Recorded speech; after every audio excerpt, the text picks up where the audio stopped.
Hey friends, welcome back to another video. Today I wanted to talk about herbs, but more so herb ladders. So as you just saw in that clip, my recently harvested herbs were all hanging on that beautiful natural ladder, which now you will see me in the process of making. I've been wanting a herb ladder for God knows how long, and I finally got around to building it. So it was pretty easy. I think anyone could do this. You don't need to follow a manual. You just think of a ladder and then put it together with some sticks that you can find. Ideally not sticks that you've pulled down off of a living tree. All these sticks I used I found on the ground in the woods near my house, and they worked perfectly.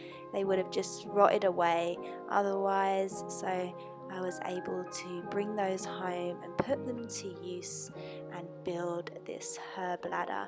So I sort of scraped off as best I could with the limited tool I had here, and any of the sharp edges and sharp pointy bits on the sticks.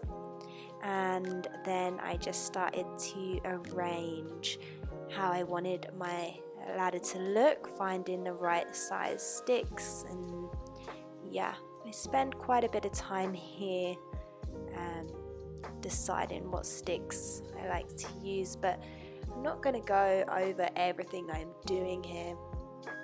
You will just see me building this ladder, and the reason I want to have a herb ladder is it's one of the best ways to dry herbs. I do have a dehydrator, and there are certain things that I'll definitely be using my dehydrator for, but a lot of herbs actually dry the best naturally air drying, and I will be drying them on my ladder in a warmed room, because you don't want the room to be too cold, because then certain herbs that are slow drying, there's a chance that they could rot or mold. So you do want to avoid that, because to begin with I was thinking, oh, I'll just hang my herb ladder in the barn, but it's way too cold now. Here we're just sort of entering into winter, and although it's not as cold as most people's winters, it's still too cold really to be drying herbs. So I did hang my herb ladder inside, and it's in my sort of spare room downstairs that I currently call my plant room. I'm not sure what I will eventually do with this room, but until I have a greenhouse, it is my current plant room. So you can see here that the ladder is complete, and my next job is to go into the garden and start harvesting. So this is a few weeks later, and you can see I'm wrapped up in my woolly hat and my coat because, wow, yeah, it just came overnight. We literally went from summer to winter. We kind of skipped fall. Well, we had a fall, you know, the leaves were falling, the trees were beautiful golden oranges and reds, but it was warm still.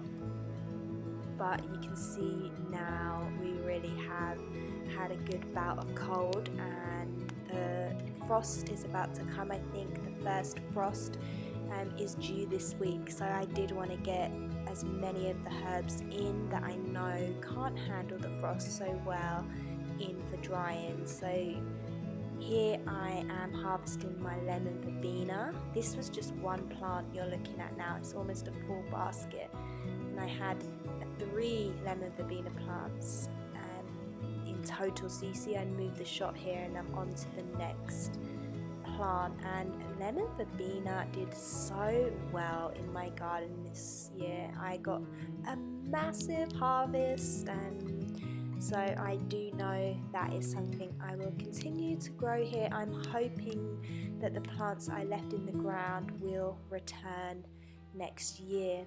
So the light was creeping in on us, and Trey's in the back there harvesting some sage. we do plan to leave the sage, the thyme and the rosemary out over winter. We will harvest a little bit of it for what we need to consume over winter, but just letting you know, there is my lemon balm, and I also harvested that the next day. But going back to what I was saying, we'll be leaving the rosemary, the sage and the thyme, I believe, out to withstand the winter, because I'm just worried if I cut those back that it might actually hurt the plant and it won't survive the winter.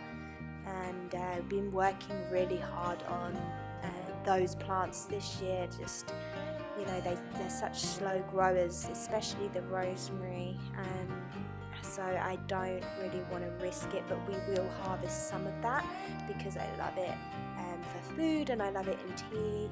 And I also want to make a rosemary tincture. It's got amazing medicinal benefits, so I will be harvesting some of those, but just not completely like I did with the lemon verbena. I still have hope the lemon verbena will come back with the plant I left, and I did harvest a lot of the lemon balm, but not all of it. But I don't know if that would come back. I do need to research it more. I also put a tray of the smaller lemon verbena branches on top to dry out, and these, it's been a day or two, and these have all already almost completely dried. So this herb ladder worked brilliantly. I also hung up the lemon balm, so I'm really happy with how this turned out. I hope this inspires you. It was super easy, trust me, definitely worth doing it. Don't hold off any longer. Thank you for watching, and yeah, I'll speak to you soon. Bye.